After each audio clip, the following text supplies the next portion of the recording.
Hello friend, प्रश्नावली 8.1 का पहला क्वेश्चन दिया हुआ है कि त्रिभुज ए बी सी में जिसका कोण बी समकोण है, ए बी बराबर 24 सेंटीमीटर और बी सी बराबर 7 सेंटीमीटर है, निम्नलिखित का मान ज्ञात कीजिए। हमें मान किसका ज्ञात करना है? साइन ए का और कॉस ए का। दूसरे में क्या ज्ञात करना है? साइन सी और कॉस सी। तो हमें इस टाइप के क्वेश्चन में यदि हमें दो भुजा का मान पता हो तो हम क्या करते हैं? तीसरी भुजा का मान निकाल लेते हैं। वो किसकी सहायता से हम निकालते हैं? एक त्रिभुज की सहायता से। तो यहाँ पर हमने दोस्तों एक समकोण त्रिभुज बना ली है। अब इसी की सहायता से ही हम ये साइन ए और कॉस ए का मान ज्ञात करेंगे। तो यहाँ पर यदि हमें थीटा ना दिया हो, यहाँ पर ये दिया हो ए या बी या कुछ भी दिया हो, तो हम इसे क्या मान लेते हैं? इस शीर्ष को ही हम अपना कोण मान लेते हैं। तो कोण ए हमें ज्ञात करना है। तो यहाँ से कैसे ज्ञात करते हैं? यहाँ पर हम देखेंगे क्या क्या दिया हुआ है। ए बी बराबर कितना है? 24 सेंटीमीटर। तो ए बी बराबर हम यहाँ से लिखेंगे 24 सेंटीमीटर, ये दूरी है। अब बी सी बराबर कितना दिया हुआ है? 7 सेंटीमीटर, यानी यहाँ से लेकर यहाँ तक की दूरी कितनी है? 7 सेंटीमीटर। हमें इसका मान बताना है। तो ये क्या होती है? इसके सामने की भुजा लंब, ये क्या हो जाएगी? इसके पास की भुजा आधार, और जो ये तिरछी रेखा होती है यानी सबसे बड़ी भुजा होती है, ये कर्ण होती है। तो हमें कर्ण का मान पहले पता करना होगा, फिर हम इन दोनों का अनुपात ज्ञात करेंगे। यहाँ से हम कर्ण का मान ज्ञात करने के लिए क्या करेंगे? यहाँ पर पाइथागोरस प्रमेय की सहायता से इसको ज्ञात करेंगे। तो यहाँ पर लिखेंगे कि तो पाइथागोरस प्रमेय क्या होती है दोस्तों? यानी कि कर्ण का स्क्वायर बराबर होता है लंब का स्क्वायर प्लस आधार का स्क्वायर। अब यहाँ पर देखेंगे कि कर्ण मेरा क्या है? कर्ण ये वाली भुजा है यानी ए सी। यहाँ पर क्या लिख देंगे?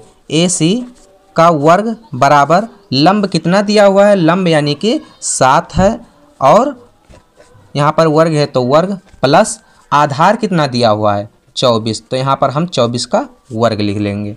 यहाँ से ए सी का वर्ग बराबर क्या आएगा? यहाँ पर 7 सते 49 आएगा, और इसका 24 का वर्ग करेंगे तो यहाँ पर 576 आएगा।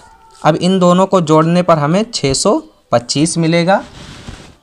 अब ए सी का स्क्वायर बराबर कितना है? 625। तो ए सी यहाँ से निकल के आएगा 25, क्योंकि ये करड़ी में होगा, करड़ी से बाहर आएगा, तो ये मेरा ए सी का मान पता हो गया। अब यहाँ हम लिख देंगे ये इसका मान कितना है, यानी 25 सेंटीमीटर है।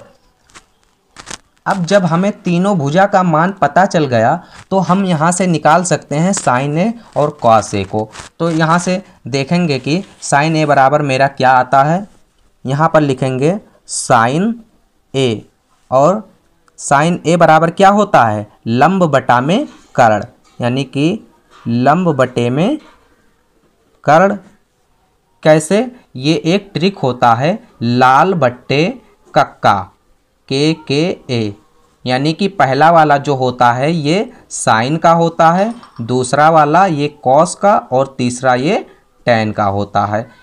तो साइन थीटा बराबर लंब बटे कर्ण, कॉस थीटा बराबर आधार बटे कर्ण, टैन थीटा बराबर लंब बटे आधार, यही होता है। इसी से हम याद रख पाते हैं। अब यहाँ से देखिए दोस्तों, साइन ए बराबर क्या हो जाएगा? लंब बटे में कर्ण।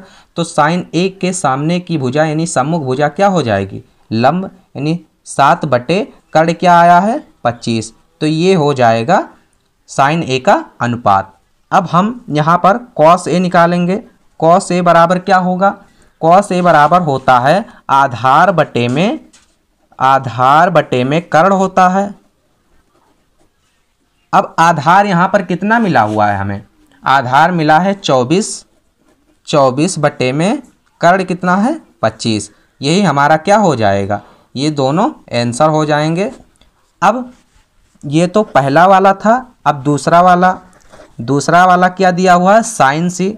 तो यहाँ पर क्या लिखेंगे? साइन सी, और दूसरा क्या ज्ञात करना है? कॉस सी। अब साइन सी बराबर होता क्या है? लंब बटे में लंब बटे में कर्ण, तो लंब का मान कितना दिया हुआ है यहाँ से फिगर से, लंब का मान 7 है और कर्ण का मान कितना है 25। लेकिन यहाँ पर ये गलती हो जाएगी, क्यों? क्योंकि यहाँ पर कोण ये है, अब कोण बदल चुका है, पहले कोण ये था अब कोण बदल चुका है, तो ये कोण सी हो गया। अब कोण सी के सम्मुख भुजा क्या हो जाएगी? लंब हो जाएगी। तो यहाँ पर ये लिखेंगे 24 बटे में 25, 24 बटे में 25, यानी लंब मेरा यहाँ से क्या आया 24 और कर्ण क्या है 25। अब कॉस थीटा बराबर क्या होता है? आधार बटे में कर्ण, आधार बटे में कर्ण। तो यहाँ से आधार मेरा क्या हो जाएगा इस फिगर से? जब ये सी भुज कोण लेंगे तो इसका आधार ये 7 हो जाएगा और कर्ण तो नहीं बदलेगा, वही रहेगा। अब यहाँ पर क्या लिख देंगे? आधार यानी कि 7 बटे कर्ण, कर्ण कितना है 25। ये हमारा क्या हो जाएगा इन दोनों का आंसर। तो आशा करता हूँ कि दोस्तों यह प्रश्न समझ में आया होगा।